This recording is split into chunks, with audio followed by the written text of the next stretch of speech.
didn't really understand what the client was getting at, then we're going to get scope creep. And the main reason for that is often the clients that we had didn't understand themselves what they were trying to do. And it was down to us really to educate them. We had problems with impractical designs. When we do designs in-house, we're fine, happy, because we know what we're doing. But sometimes another agency will just send us to the site and the worst case scenarios were when it's an agency that works mostly in Flash, and they'd send us over PSDs that would look great in Flash, but really, really don't work in HTML. I think communication was a big problem.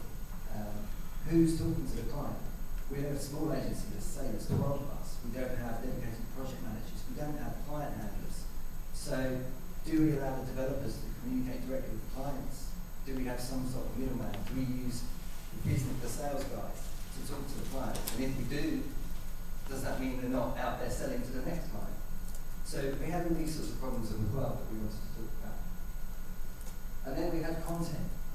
So often, and I think this is pretty common, the person that we're dealing with at the client, it wasn't their main job to do the site. It'd be really nice if it was, but normally they got seconded in from their real job to help them rebuild a website. And what we found was content was pretty much the last thing that came along. So we built the whole thing, we do the design, we build the structure, and then we'd sit and wait, content's coming in. Often, we had sites that were coming in and then it was 6 months before they actually went live, even though we finished them, because the content just wasn't there. Worse than that, we got content coming that just wouldn't fit the design template or anything. It just wasn't thought through. So, the interesting part, hopefully, of what the rest of the time I'm going to talk today, is about the system that we came up with. Now, there are multiple elements to the system, and when I was talking to the guys back in the office, we were talking about, what's the most important aspect of what we've done? What's the thing that's really saving us the time? And there is no one thing. There's lots of things in combination that we're doing. So, what we've come up with, we talked about the no-one card game and everything that's going on. And I don't know whether any of you have heard of Top Trumps before? Anyone not heard of it? No? Okay, great. So what we've done, we've taken everything that we've done and made Top Trumps come out, basically. I hope you read them. Anyway. So, again, no particular order. We'll play the game later. The first thing we talked about doing was designing to the grid. Now, if any of you went to Mark Holt's talk earlier, then there's much more in depth than this on this subject, and I'm not going to go into huge depth on designing to the grid. Suffice to say that it really worked for us. So the way we've rated these things is how complex was it? What was the complexity of achieving this particular thing? What's the estimated time saving on it? What's the learning curve to actually achieve it? What's the resistance to it? Resistance being how much objection from either the business, the client, the developer, whoever, in doing this, and then the overall benefit. So, implementing the grid system, we went for a 960-based system, although we didn't use the standard one, we ended up building our own. But in principle, we go for a 12 or 16 grid, and we found that we can build any site to that system. Plus, our designer was absolutely fully on board with that. He was from a print background many, many years ago, so he completely understood the benefits of working in this way. So we've got nice and consistent, speed of production is increased, and the original concern was that this would reduce our ability to design lovely sites. But it doesn't have to turn out that way. So you need a designer that understands grids and knows how to get around any limitations.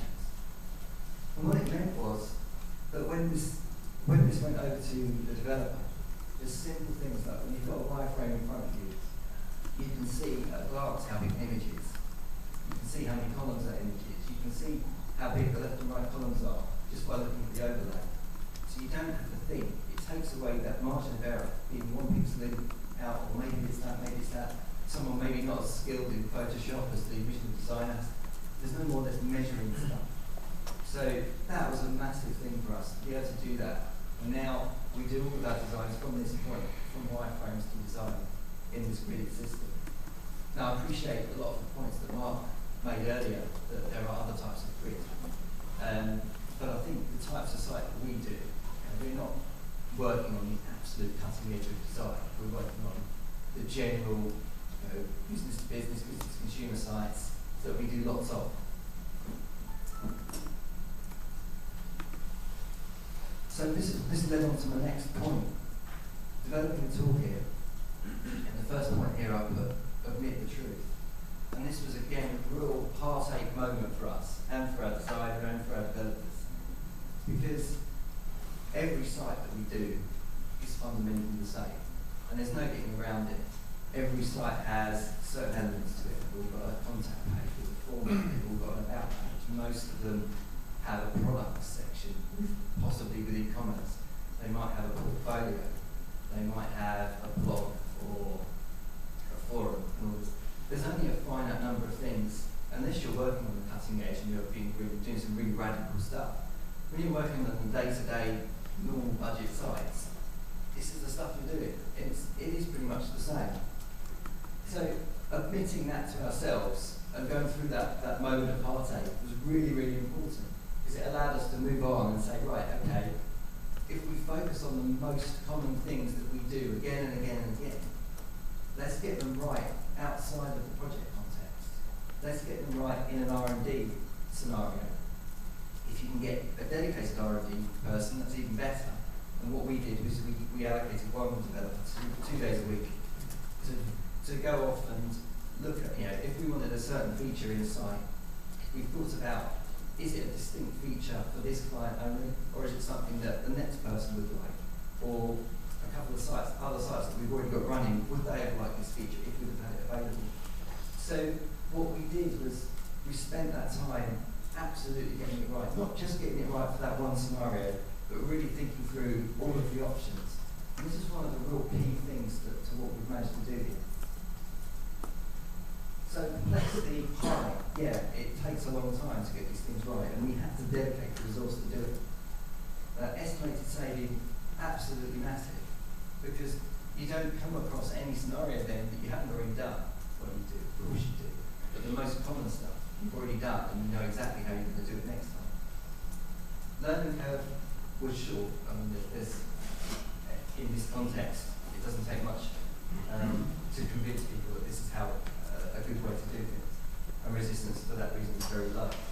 The overall benefit of doing this is very, very high. Our next target, once we've done the toolkit, so we've got our grid, we've got our toolkit, now we need to tackle the sales team.